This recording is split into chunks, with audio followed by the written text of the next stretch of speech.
Good afternoon, sir. Good afternoon, everyone. My name is Ince Sherlina Ginting, ID number 20070517. And in this video, I will explain about neurolinguistics. Neurolinguistics studies the relationship of the language and communication to different aspects of brain function. In other words, it tries to explore how the brain understands and produces language and communication, and how human brain produces and processing language is studied in neurolinguistics. This involves attempting to combine neurological, neuropsychological theory and how the brain is structured and how it functions with linguistic theory, how language is structured and how it functions. And in this, what needs to be watched not just the difference, the influence of the right brain and left brain of human behavior, but how anatomically the right hemisphere and left brain cooperate in processing linguistic information. This is the main function of the corpus callosum, to be a panel connecting to the two sides of the hemisphere. Right hemisphere involves music, fantasy, literature, intuition, painting, and understanding of saddening experiences. Left hemisphere manages the processes such as language, logic, mathematics, writing, and understanding of the pleasant experience, kiss-born. The linguistic speciality is located on the left hemisphere of brain. This hemisphere function is monitoring the grammar ability, understanding the eyes utterance, naming object, repeating something, reading, and writing. And we move to language development. The process of language acquisition starts even before the child is born.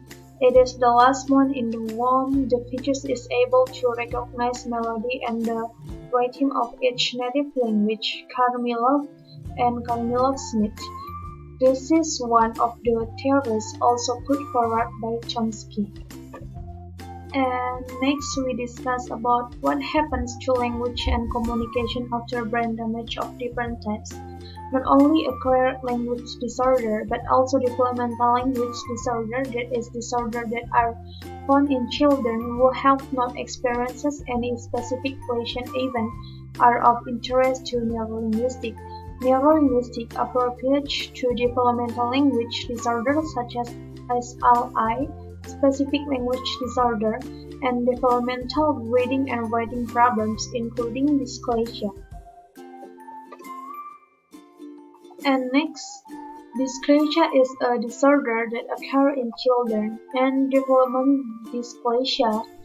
Dysclasia is often diagnosed when a person of adequate intelligence and opportunity fails to acquire age-appropriate literary skill, build hope, and snowing. In other words, this is a disorder in which children find it very difficult to read accurately and with fluency, rumor, and snowing. Developmental dysclasia occurs in children who, despite having a normal level of intelligence, impaired reading ability, the cause is abnormal development on the cerebral cortex, especially in areas affect language development in the hemisphere left. But I mean left hemisphere. And dysclasia is believed to be of neurological origin, meaning it is believed to depend heavily on genetic risk factors. And next, we discuss about the type of dysclasia. There are three types of dysclasia. The first is phonological dysclasia.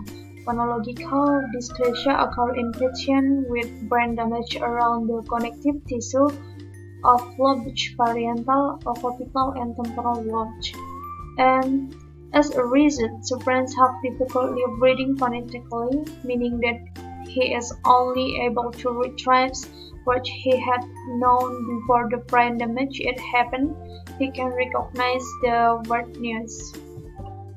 And the second is external dysclasia. External dysclasia occurs when the patient that read phonetically but have difficulty read the words in their entirety. And the third is internal dysclasia. Internal Dyslexia is the opposite of the external dysplasia. The patient cannot read phonetic but can distinguish between a word and not a word that has the same spelling. The difficulty in reading about comes from difference in brain structure caused by damage or incomplete brain development. And now I will explain about relationship between language and brain. At first, the relationship between language and language, the brain is suspected of having damage to the brain that affects language skill. This is matter put forward by Edwin Smith, American scientist, who discovered the papyrus sheet in the 1862, which mentioned that there were 40 eye cases that occurred in 3000 BC. The 22 cases describe the damaged brain due to head injury resulting in loss of the speaking ability. And this is my explanation about neurolinguistics and dyslexia. Thank you for your attention and thank you for watching video.